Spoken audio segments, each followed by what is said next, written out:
Então, está gravando, tá? Então, vamos lá, gente. Vamos falar, então, um pouquinho desse nosso direito penal e direito processual em Roma, tá? O que é importante a gente saber, gente? Para a gente conseguir ver de uma forma bem completinha, tá? A gente vai dividir em fases, como está no material de vocês, e aí em cada fase aí eu vou dando alguns complementos, falando um pouquinho em relação a pontos importantes de cada uma das fases, tá? Primeiro ponto ali que fala o seguinte, toda essa ciência penal que a gente conhece hoje, ela teve esse seu desenvolvimento inicial em Roma, tá? Muitos dos conceitos que conhece hoje sobre direito penal, eles são decorrentes justamente desse período do direito romano, tá? Ou seja, os conceitos aí que a gente tem de culpa, dolo, erro, imputabilidade, coação, circunstâncias agravantes, atenuantes, legítima defesa, entre diversos outros temas, foram aí decorrentes desse período romano, tá? Boa noite, Thaís. Então, nós vamos dividir a história, né, desse ramo entre as fases, todas as fases aí que a gente já falou nas aulas anteriormente, e desde o período, então, da vingança privada, que era quando as pessoas puniam com base na vingança, né, as próprias pessoas elas executavam essas punições, até a gente chegar nesse desenvolvimento e um sistema que à época era considerado uma perfeição jurídica, tá?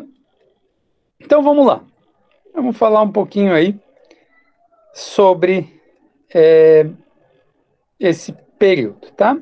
Primeiro ponto importante é que o direito romano foi um dos primeiros direitos a separar o direito da religião, tá? Então a gente passou aí por fases de vingança privada, vingança divina, vingança pública, e nesse período da vingança pública, Roma foi o primeiro, né, de todos os impérios na época, digamos assim, que separou o direito da religião. Então, uma coisa é direito, outra coisa é religião. E outro ponto importante, inicial aí já do direito romano, é que eles passaram a fazer essa divisão entre o que é direito público e o que é direito privado, tá? Então eles passaram a fazer essa distinção de o que é direito público e direito privado. Outro ponto importante que eles fizeram aí foi justamente a divisão entre o que é um crime público e o que é um crime privado. Então, eles criaram aí um rol de crimes que eram considerados crimes públicos e um rol de crimes que eram considerados crimes privados. Então, dois dos mais importantes crimes públicos à época era o crime de perdúlio, que era o crime de traição a Roma, e também o parricídio, né, que era uma espécie de homicídio, que eram dois crimes que eram punidos com a pena de morte, né? Além desse detalhe importante, a gente saber o quê? Que no papel penal privado, antes da gente falar do papel penal público, o papel penal privado, o Estado ele fazia o quê? Ele tentava resolver o litígio entre as partes, né? Ele era um árbitro, então não era ele que decidia. Ele tentava aí, como um árbitro, um conciliador, tentar resolver ali o problema entre as partes, olhava as provas, né, e decidia o direito de cada um. Já no processo penal público, então o Estado ele é o agente como um sujeito de poder repressivo, né? Então, justamente por quê? Porque nesse período a gente começa a ver o Estado puxa para si a gente chama de jus puniendi, ou seja, o direito de punir. Tá? Então, o Estado ele puxa para si esse direito. Com o passar do tempo, tá? No decorrer aí da história, esse processo penal privado ele acabou sendo deixado de lado. Por quê? Porque o público ele se tornou cada vez mais forte. O modelo atual que a gente tem hoje, por exemplo, ele é um modelo de direito penal público. O direito penal no Brasil, por exemplo, ele é público. Ah, professor, mas tem as ações penais privadas, mas não deixa de ser um direito público, porque na ação penal privada, a vítima, ela reclama ao juiz o dano que sofreu, né, o crime que sofreu, mas quem executa a pena é o Estado. Então, nada de vítima executar a pena. Então, aqui justamente isso. O direito ele acaba absorvendo esse direito privado, o Estado, né, passa a ser o ente principal das relações jurídicas. E o sistema, né, de Roma ele guardava muito desses aspectos, inclusive as características inquisitórias, né, foi o que deu origem ao que a gente chama hoje de um modelo acusatório, ou seja, pessoas que são responsáveis por fazer a parte da acusação. Então, esse é o nosso primeiro detalhe importante. Outro ponto importante que a gente precisa saber aqui é o quê? A partir, né, dessa monarquia romana, digamos assim, o que começou a acontecer nesse período? Começaram a se criar sistemas penais que tornaram mais eficientes todo esse caminho penal, né, para a própria população, que foi o quê?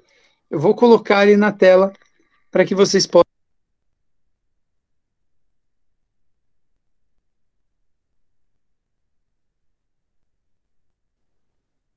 Eu vou colocar aqui na tela então para que vocês possam ver, tá?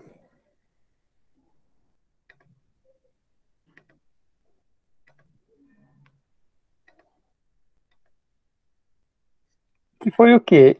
Essa parte aí, ó, gente. Cognitio, né? Provocatio ad populum inquisitio e questiones. Então, fixa nesse sistema do processo penal romano aqui, né, em todo esse círculo aqui, que a gente já vai, né, falar então de novo sobre ele. Tá? Eu só vou tirar da tela para voltar aqui para a imagem.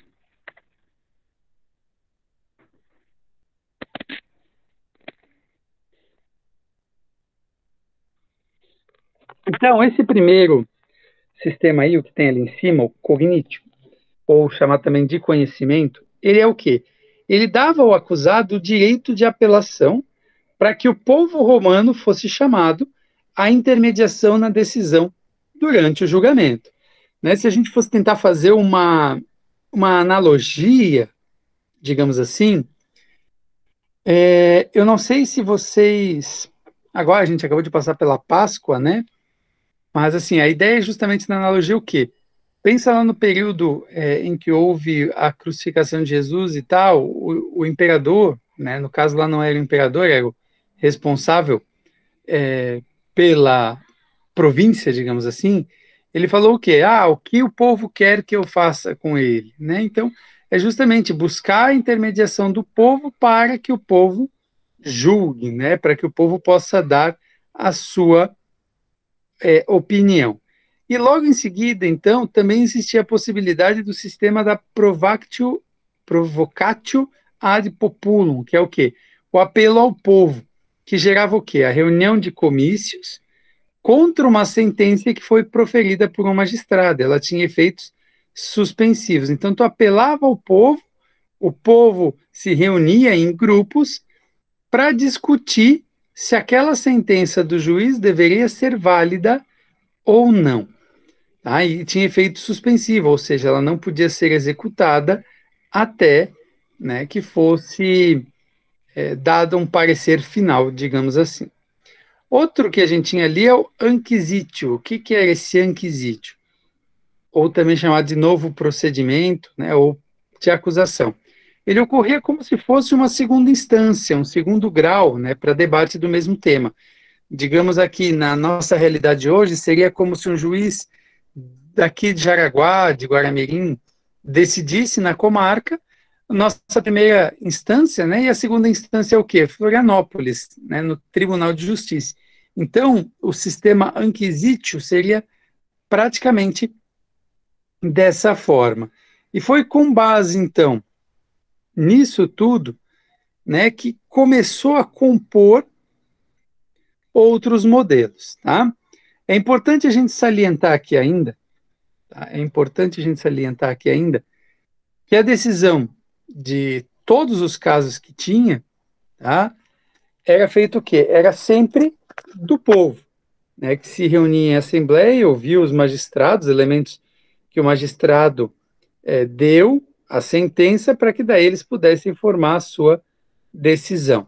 Lembra que na aula passada a gente falou, né, que o magistrado ele tinha mais uma figura como uma pessoa de instrução de processo e não efetivamente de julgamento, justamente por causa disso, tá?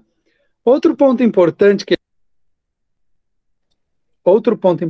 a gente tem aqui é o quê?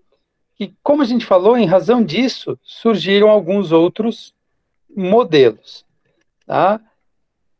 Um dos modelos mais conhecidos foi o modelo da accusatio, o modelo de acusação. Que o que é isso? Todos os cidadãos tinham o direito de acusar e era utilizado isso o quê? Em crimes contra a ordem pública. Tá? Então, ações contra magistrados, digamos assim, como se fosse hoje em dia ações contra políticos e tudo isso. Tá? E tinha também um modelo chamado postulatio. O que era o postulatio, ou procura? Que era justamente um ato que o acusador, ele fazia o quê? Ele dava uma certa precisão ao fato que era alegado, ao fato que era acusado, e decidia se isso era ou não era um crime, se podia ser aceito uma demanda em juízo.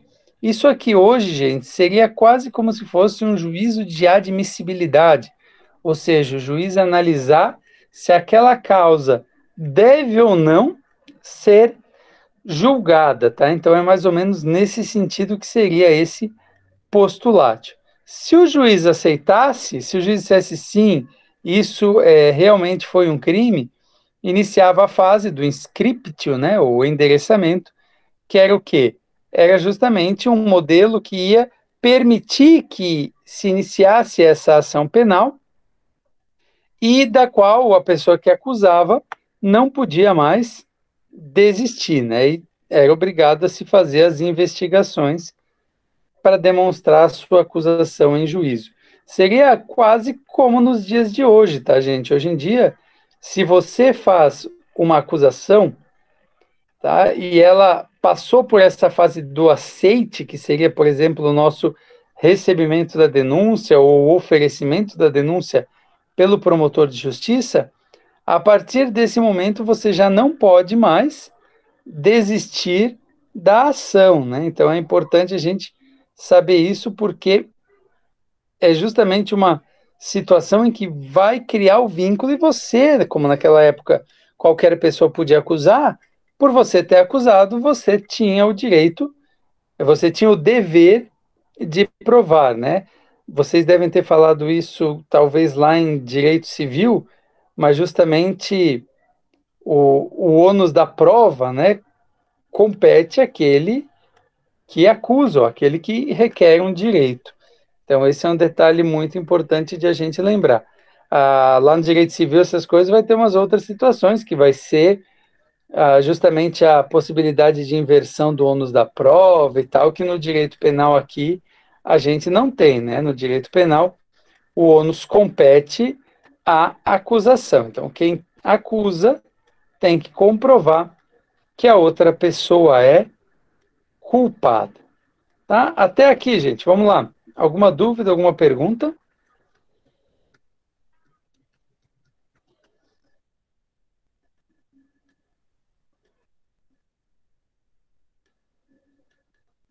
Não? Por enquanto, não.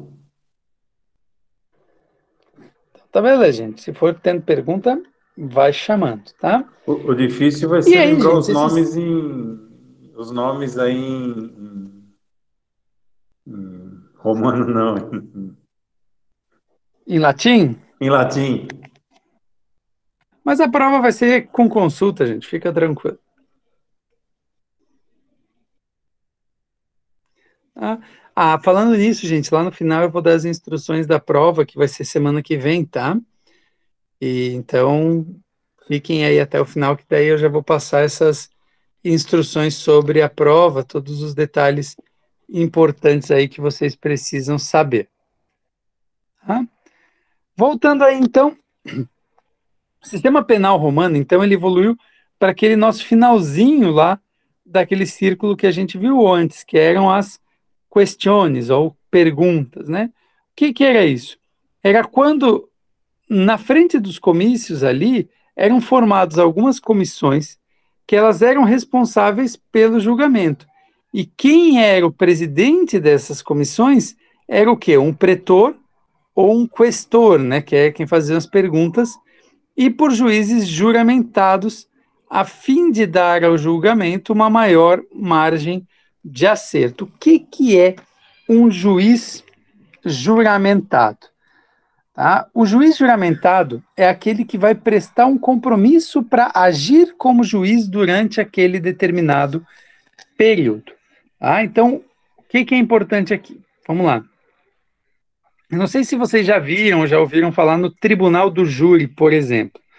No tribunal do júri, o juiz togado, que a gente chama, que é aquele que prestou o concurso para ser juiz e tudo mais, ele ele não precisa prestar o compromisso de dizer a verdade, né, ou de julgar de acordo com a sua consciência, porque ele já presta esse compromisso de julgar de acordo com as leis quando ele assina lá o termo de posse como juiz. Só que no tribunal do júri ele chama, né, em sorteios e tal, 7 pessoas da comunidade para serem juízes, né? Então eles vão exercer a função de juiz durante aquele julgamento. Então eles vão ter que prestar o compromisso de julgar de acordo com os ditames da lei, com a sua consciência e tudo mais.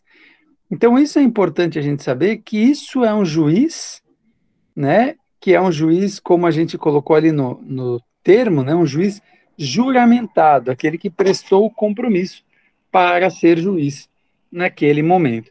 Então a gente pode dizer aí que em Roma basicamente se inicia todo um processo de tribunal do júri, né? Onde é colocado às pessoas a decisão de decidir sobre um caso efetivamente se quer condenar ou se quer absolver. Tá?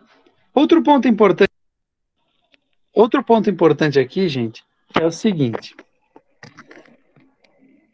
nesse sistema de questiones aí, o direito ele começou a discutir muito essa ideia de o que era o tribunal do júri. Por quê? Porque essas pessoas que eram juramentadas, elas podiam ouvir, podiam questionar, justamente para tentar garantir que um resultado seja justo. E é a mesma coisa, gente, que acontece hoje em dia. Um juiz togado, ele faz a mesma coisa hoje. Ele vai fazer o quê? Ele pode fazer perguntas, ele pode pedir para examinar provas. A única coisa que ele não pode é quando ele chegar lá, ele já demonstrar como ele quer decidir. Isso não pode.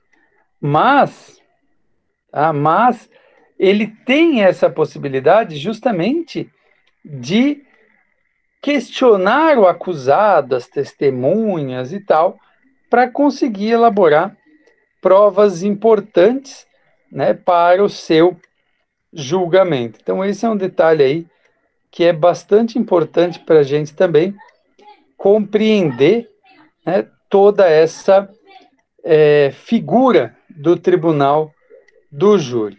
Tá? Além disso,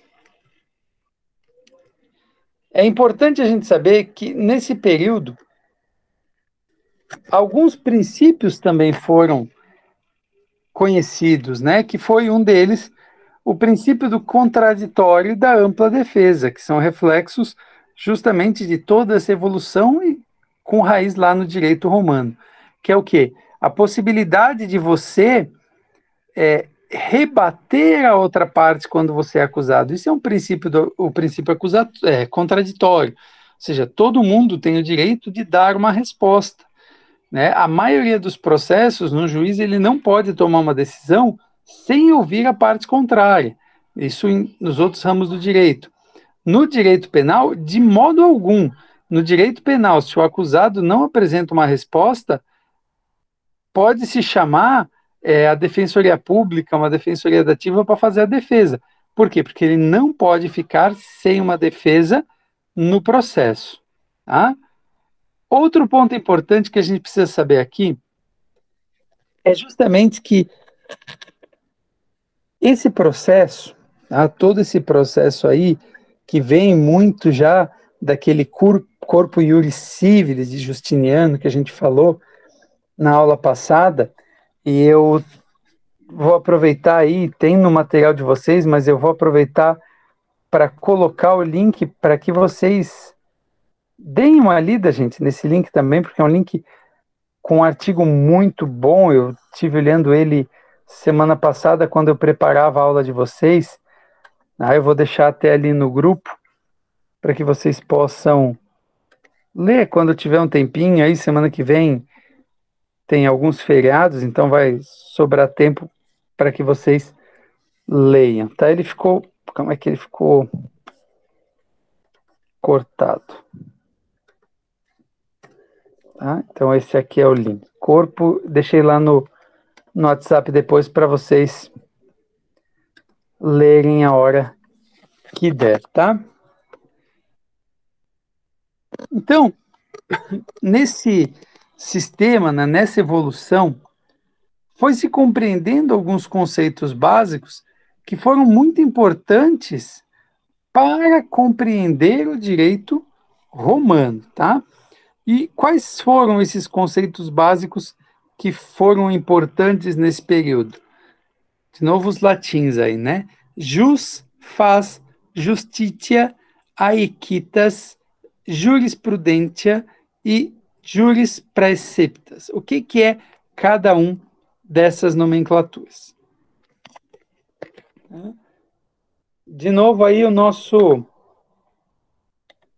material ali, ele traz um quadrinho muito bom sobre isso. Ou seja, diz ali, jus, ou direito regido pelas normas religiosas com força de lei. Ou seja, apesar de separar o direito, né, a religião, né, do direito, a maioria das normas jurídicas, elas eram justamente reflexo das normas religiosas, né? Toda a base de um povo, normalmente, ela começa aí com base nos costumes e na religião, tá? Então, é o direito regido por normas religiosas com força de lei, mas consideradas profanas, né? Faz, ou direito proveniente dos deuses para os sacerdotes, então era o quê? O direito falado, né? Toda essa parte verbal, né? Que a divindade mandava, né? E influenciou também os direitos públicos, público e privado. Além disso, a gente tinha a justitia, que era um conceito básico também, que era o quê? Direito proveniente de um firme propósito de aplicar a justiça, ou seja, dar a cada um o que é seu. Muita gente usa essa concepção como uma concepção para direito hoje, né? Ou seja, justitia, direito de dar a cada um o que é seu, né? O direito do outro vai até onde começa o meu direito, né? A gente tem que respeitar aí o direito de cada pessoa. A equitas, que é a mesma coisa que equidade, né? Ou seja, equidade para uma justiça pautada na igualdade. Jurisprudentia, que é o quê? A prudência através do conhecimento do certo e do errado nas decisões dos tribunais, o que depois foi evoluindo para toda aquela documentação, né, que foi compilada por Justiniano, e também o juris praeceptas. O que é o juris praeceptas?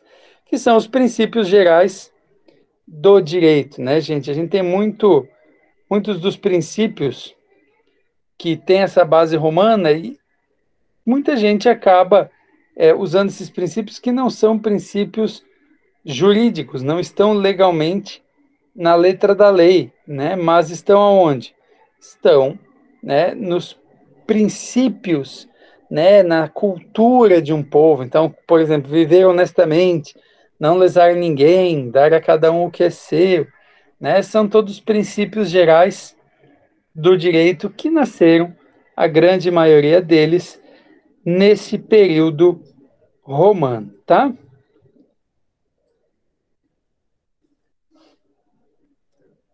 Então,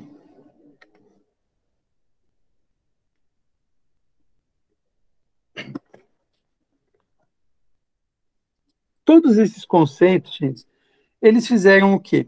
Eles levaram essa civilização à elaboração do sistema penal tão evoluído para a época que grande parte dele moldou a nossa atualidade jurídica.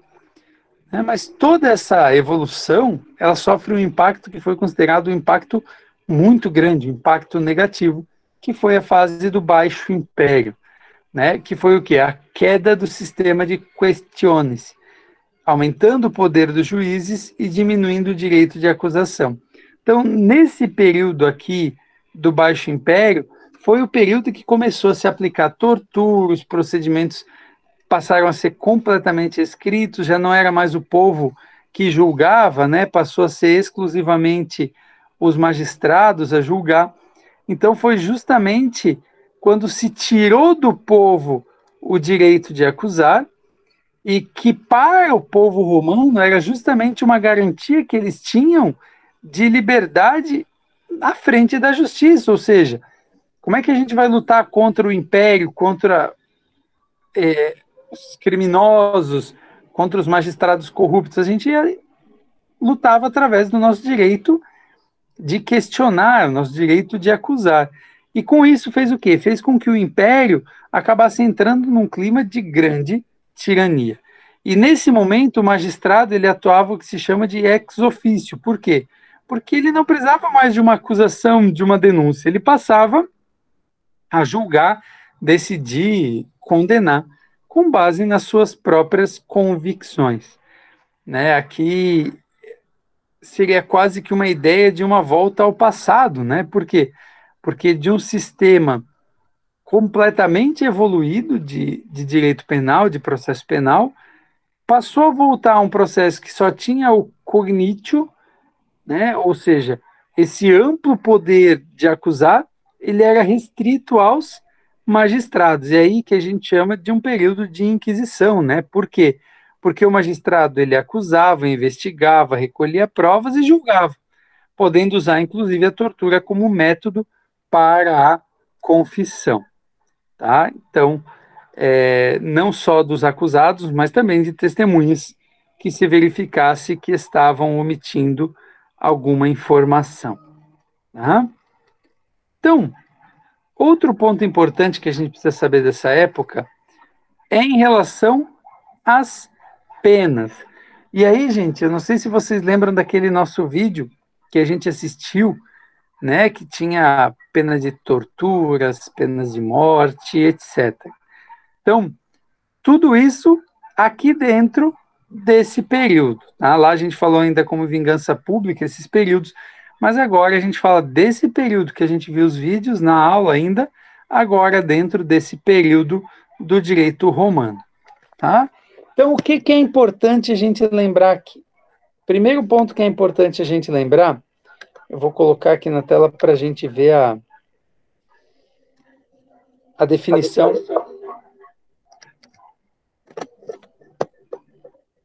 Para a gente ver a definição aí de acordo com o material de vocês lá, tá? Então, aqui, ó, Supplicium, Poena e Damnum. O que é cada um deles? Então, vamos primeiro aí falar do suplício.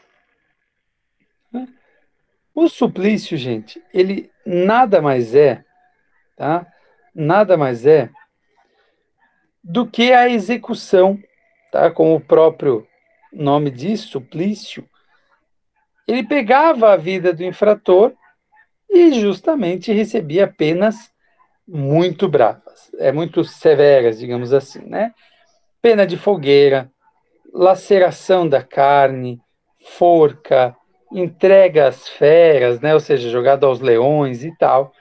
E a mais famosa, né, que era a crucificação, né, que era uma das penas mais severas à época.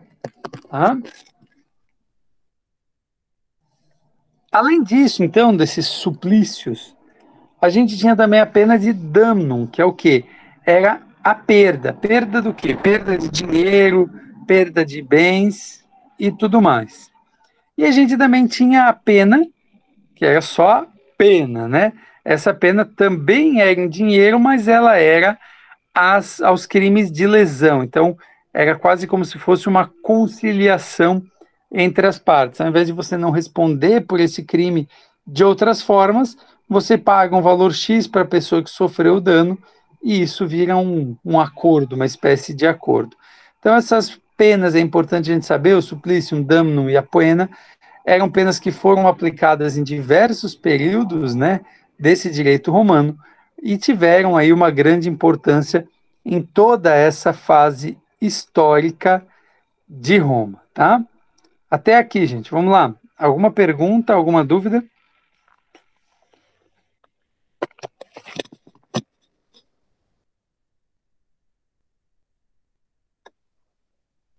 Não, ainda não. Ainda não. Então vai ter, isso aí.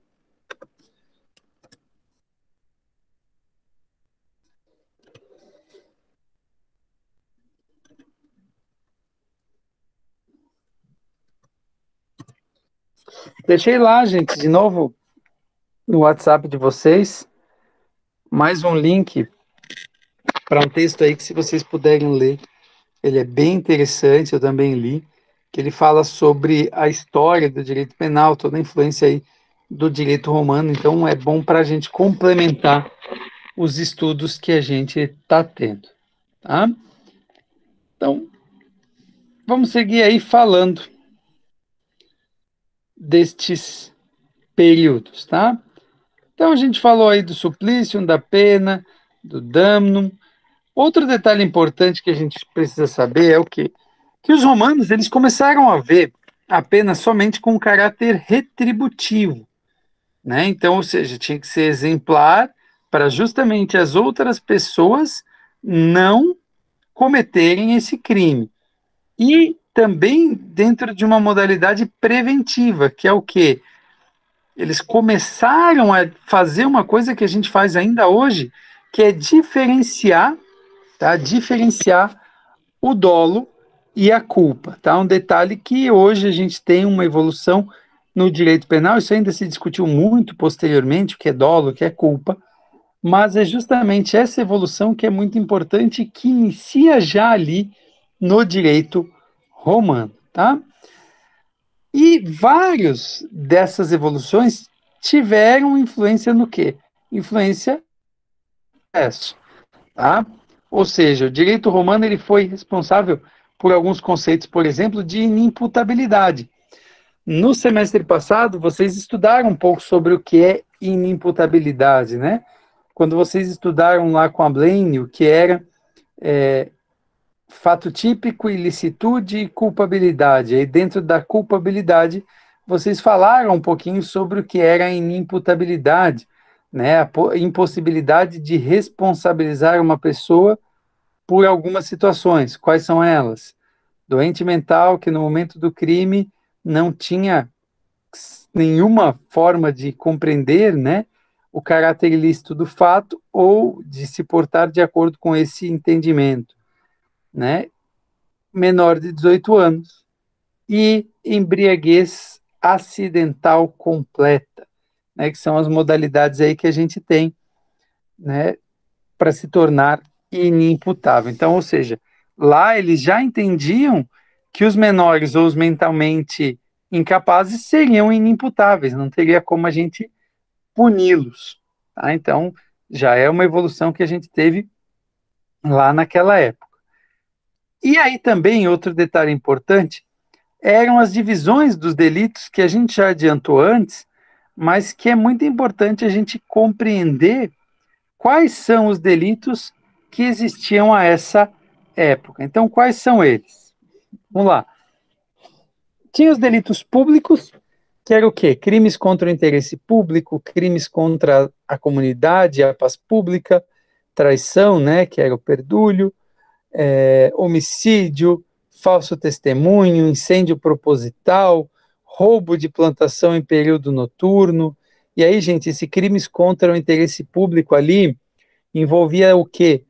Dano à estrada, dano a prédio público, tudo isso se encaixava aí dentro destes delitos públicos, tá?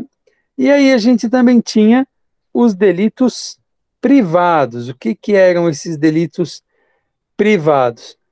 Os delitos privados eram justamente aqueles que a pessoa ofendida era responsável pelas acusações, né? Então a gente tinha o quê? O furto em flagrante delito, furto à mão armada, furto sem flagrante, furto qualificado, que tinha emprego de vigilância, extorsão ou violência, né? Na época ainda não se fazia diferença de furto e roubo, os crimes de dano, injúria, violência, dolo, fraude contra credores e alguns dos mais famosos, que era os quasi-delitos, que era o quê?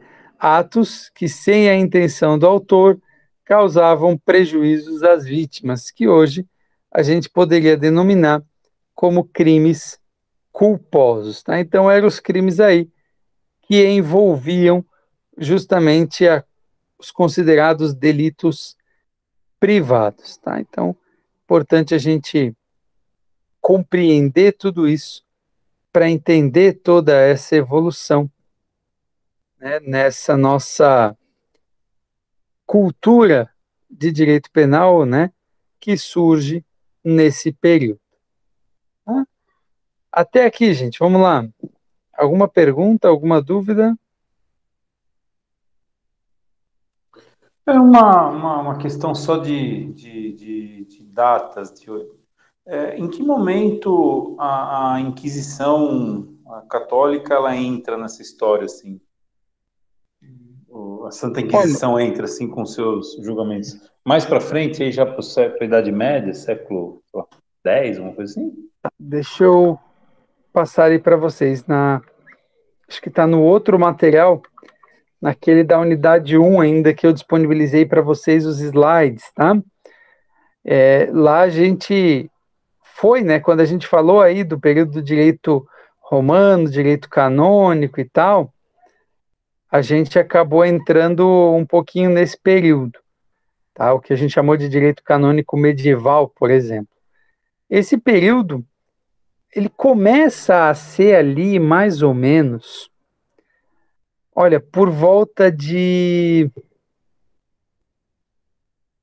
acho que agora vai me fugir a memória, se é 300 ou 600 depois de Cristo, tá? Que foi quando começou aí todo esse período que ficou denominado aí como período inquisitório. Tá? Deixa eu até ver aqui, eu já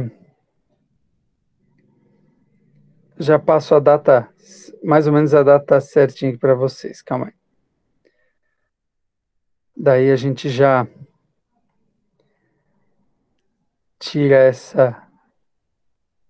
essa dúvida. Vocês lembram, né, gente, daquele vídeo com as coisas de tortura e tal que a gente passou ainda na aula 1.4, que foi a quarta aula que a gente teve. Tá? Então, já deixa eu passar aqui para vocês, para a gente sanar essa dúvida. Tá? Então, mais ou menos, tá?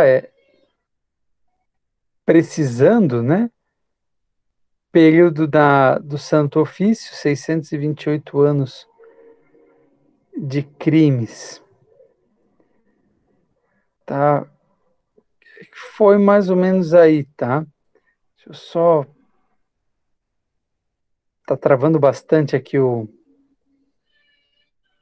as coisas agora.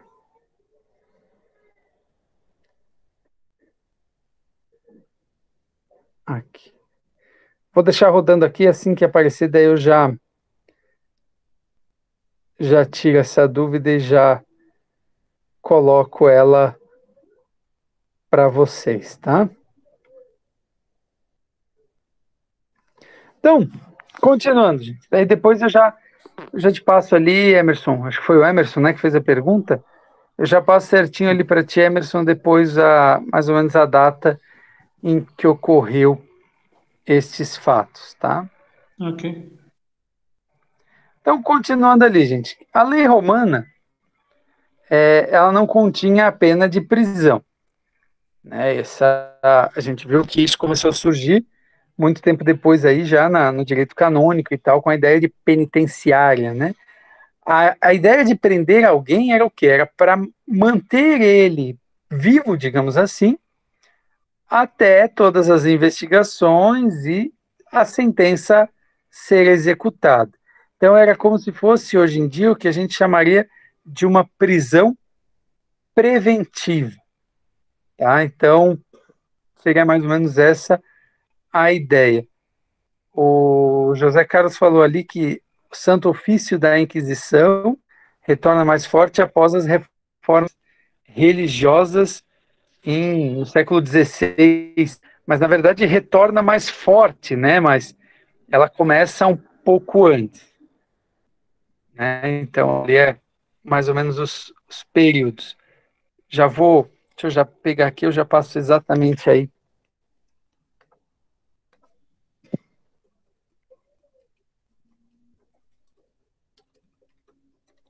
Pronto, eu já passo para vocês aí. Então assim, ó, Inquisição, gente, período quinto a mais ou menos o 15º, que foi a Inquisição chamada aí de Santa Inquisição, e aí depois ela volta ainda mais forte no século XVI. Tá? Então é muito tempo aí que teve, né, esse período de Inquisição pela Igreja Católica, mas é já na Idade Média, tá? Século V a mais ou menos o século XV, XVI.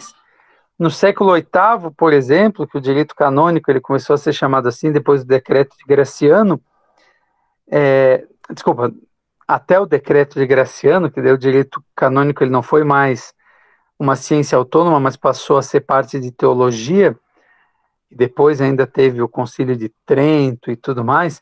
Então, assim, grande parte desse período a Inquisição foi justamente um órgão, o Tribunal do Santo Ofício, para analisar essas situações, tá? Então, as ordalhas, depois a evolução, né? E até mais ou menos o século XVIII, que a gente pode dizer que se extinguiu quase que de uma forma completa, tá? Isso, uma das últimas aí que se extinguiu, que foi em Portugal, né? Teve espanhola, Portugal, e diversos períodos de Inquisição.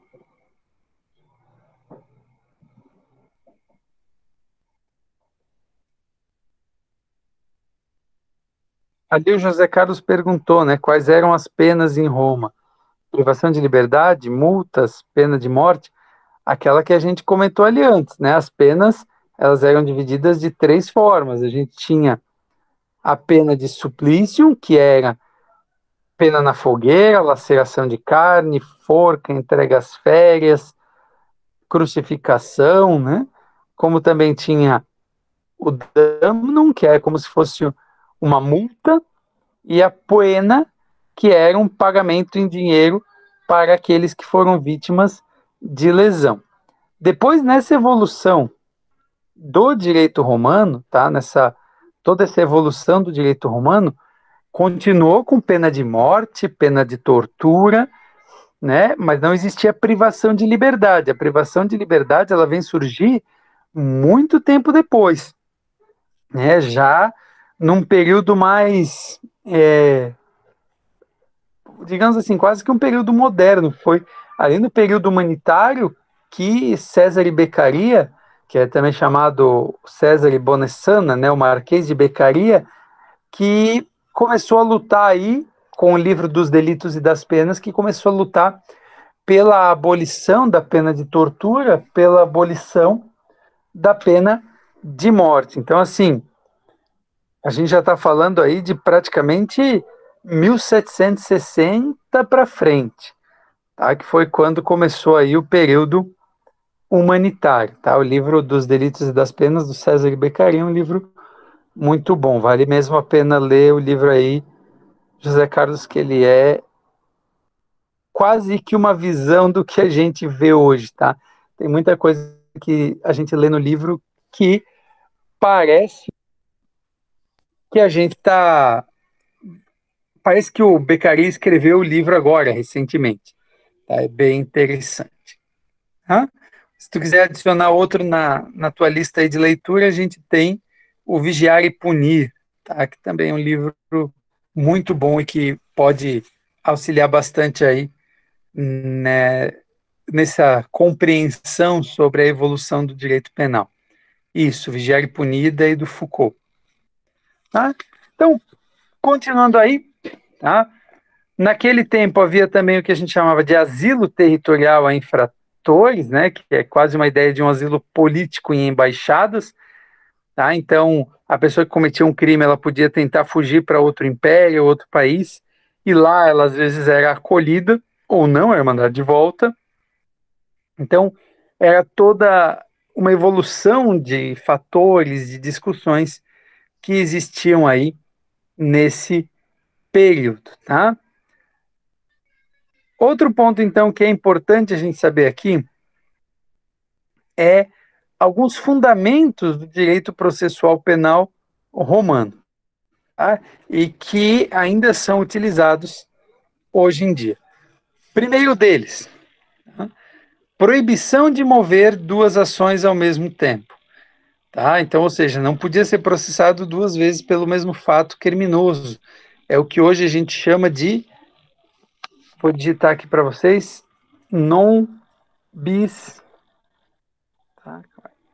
Non bis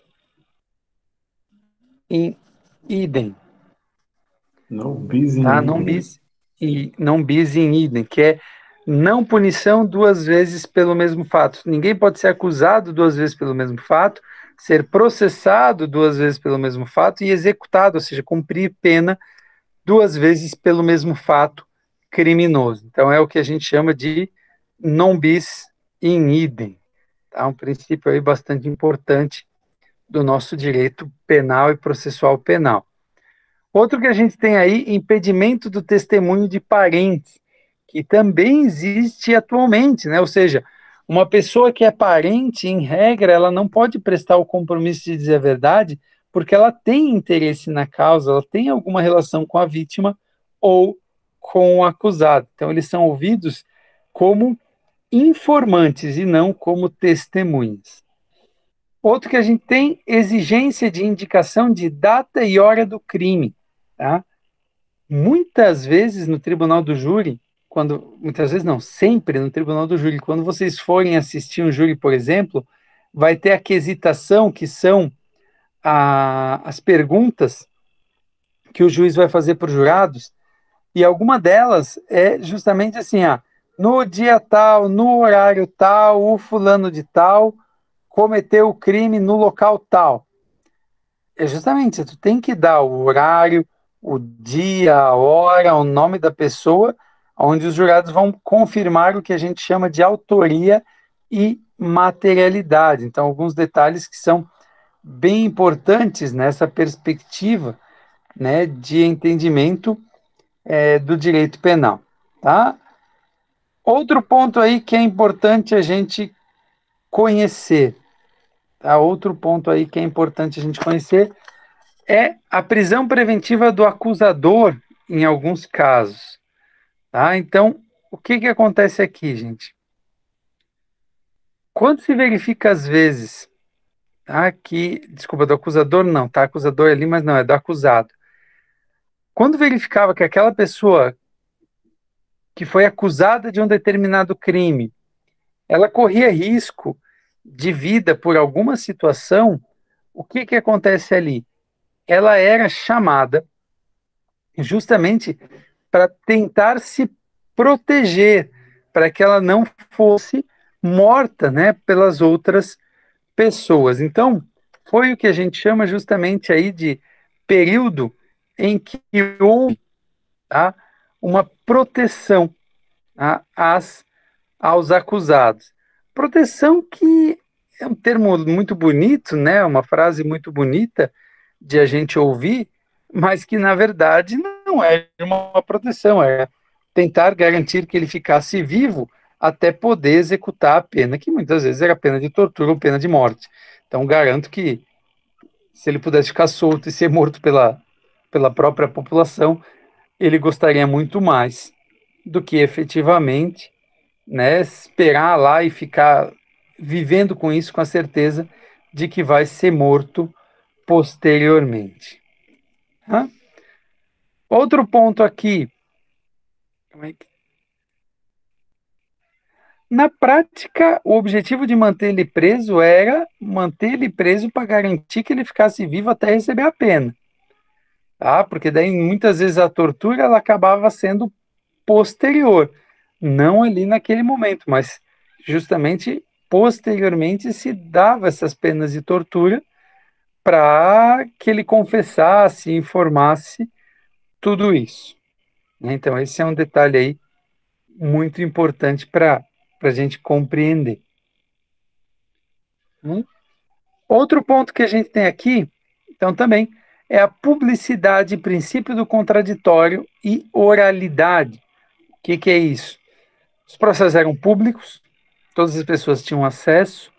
Princípio do contraditório, quem era acusado tinha o direito de fazer a sua defesa, de se defender em relação a isso.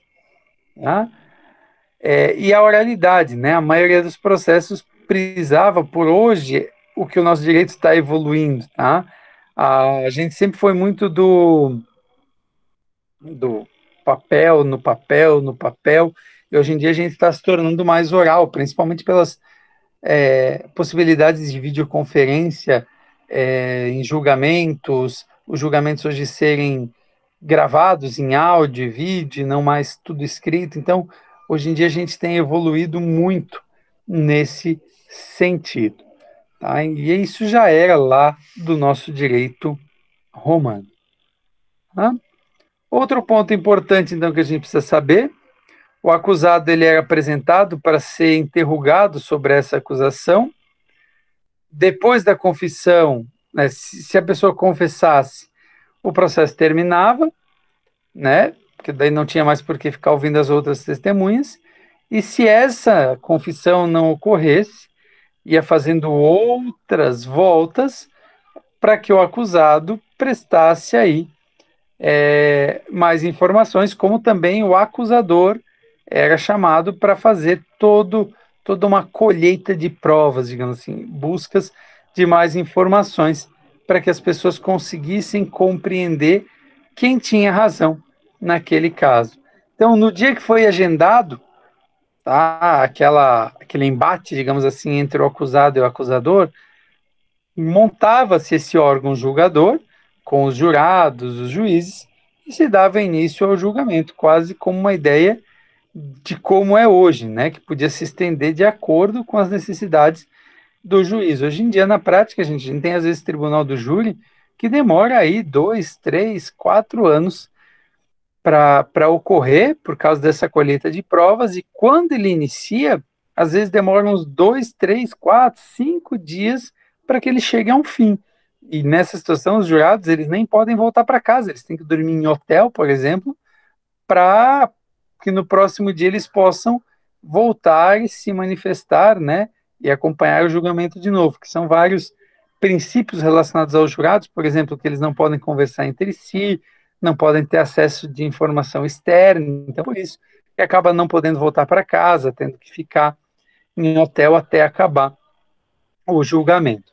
E nesse momento aí, então, né, do dia agendado lá no direito romano, trabalhava-se todas as provas documentais, né, que podiam ser apresentadas em juízo, se traziam as provas testemunhais e outras que os jurados eles aceitassem utilizar naquele momento. Tá? Então, os jurados mesmo podiam ter essa decisão de, vamos usar essas provas ou não vamos usar essas provas. E depois ia para a votação. A votação podia o quê? Absolver, condenar ou o chamado non-liquid, que é o quê? A indicação da continuidade do processo para mais provas, né? Para se buscar mais provas e garantir que aquele acusado tenha um julgamento justo. Então, eram 3 as possíveis decisões a serem tomadas. Se saísse uma sentença, caía aí, então, a apelação, que era normalmente ou em um tribunal, entre aspas, de segunda instância, né? De uma segunda possibilidade, um segundo grau de decisão, ou que ia para as pessoas do povo, né, os jurados, julgarem através dos comícios que a gente falou anteriormente. Tá? Até aqui, gente, vamos lá. Alguma dúvida, alguma pergunta?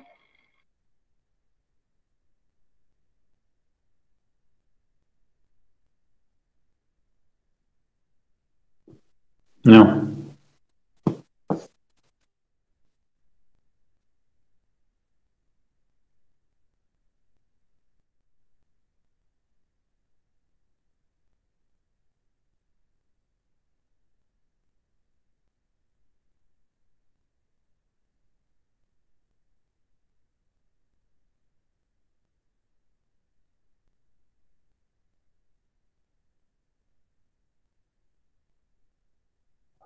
A Ana apareceu aí para responder não. Achei que a Ana já estava lá assistindo as lives do sertanejo. Então, gente, realmente, José Carlos, é uma grande semelhança entre o direito romano e o atual. O direito romano que acabou influenciando o germânico, que do germânico depois nasceu todo o direito alemão, né? E que daí o direito alemão influenciou muito o nosso direito penal. Então, o direito alemão talvez é um dos que mais contribuiu, mas sim influenciado por diversos princípios e conceitos do direito romano. Vai ver que quando tu lê esse livro aí do Beccaria, vai ver muito da nossa realidade escrita em 1780 e pouco, 1760 e pouco, que é a data do livro dele. São contribuições muito importantes em todo esse período.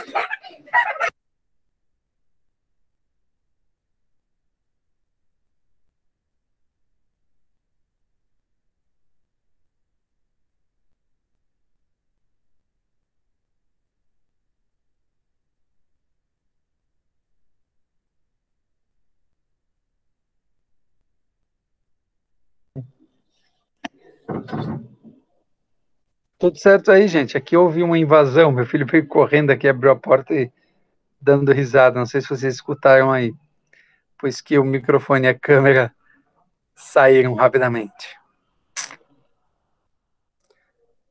Alguma pergunta, gente? Mais alguma dúvida? Eu vou disponibilizar de novo o vídeo, aquele vídeo falando das penas, e aí para vocês lerem com calma as partes de texto que tem nele e tal, que ajuda bastante essa compreensão. Se puderem ver aqueles videozinhos, gente, é uns videozinhos curtos, de 5, 10 minutos cada vídeo, mais ou menos, falando sobre a história do direito romano, é bem legal, gente, por isso que eu disponibilizei para vocês também, algumas lives que aconteceram aí, professora dando aula, e a gente discutindo, então é bem interessante quem puder assistir aqueles links que eu disponibilizei também, tá? Então, vamos falar sobre a prova. Semana que vem prova. Gente, olhem as questões de vocês no sistema, tá? Eu estava olhando aqui no sistema de vocês, os azuis, É, Emerson, entra lá no sistema para dar uma ajuda aí para a gente botar tudo azulzinho naquele negócio. A Viviane é sumida, Farei isso, farei né? isso. Ajuda lá, Emerson, porque tu entrando lá e respondendo as coisas, a gente vai ganhando ponto, Emerson. Não os professores, os alunos, tá? E eu prometi para a turma que se a gente chegar no índice bom aí, final do ano, eu vou dar um livro para cada um de presente. Tá? Quem mais aqui que a gente tem que dar uma pegada no pé? Deixa eu ver qual que a gente tá. O Johnny, que entra lá, dá mais uma moral lá também. O Johnny que está acompanhando a aula aí também. E a Viviane, que ainda não participou com a gente aí das aulas. Mas se alguém tiver o contato da Viviane aí, puder pedir para que ela tente entrar para assistir as aulas, ou se ela está conseguindo assistir depois, tá? Para a gente poder se ajudar aí. Ana, depois o teu acabou ficando branco, Ana. Tu sumiu? O teu só tem azulzinho até um pedaço. O teu da Camila e do Elton. Então vamos lá, gente. Vamos entrar para deixar tudo azulzinho lá. Por que eu estou dizendo isso para vocês? Porque eu vou pegar algumas das questões das atividades diagnóstica, do material do livro e tal, para colocar na prova de vocês, para valorizar justamente quem está entrando e fazendo essas atividades, tá? Então, quem entrou, fez as atividades e tal, acompanhou os materiais, vai se dar muito bem na prova porque vai ter acesso, tá? Então entra lá, dá uma geral lá que a gente vai dar uma ajudada aí para quem entrou nos links, tá? Beleza, pessoal? Beleza? Mais alguma dúvida, mais alguma pergunta? Por enquanto, não. Eu ia até passar uma atividade para vocês fazerem, mas como a gente tem prova semana que vem,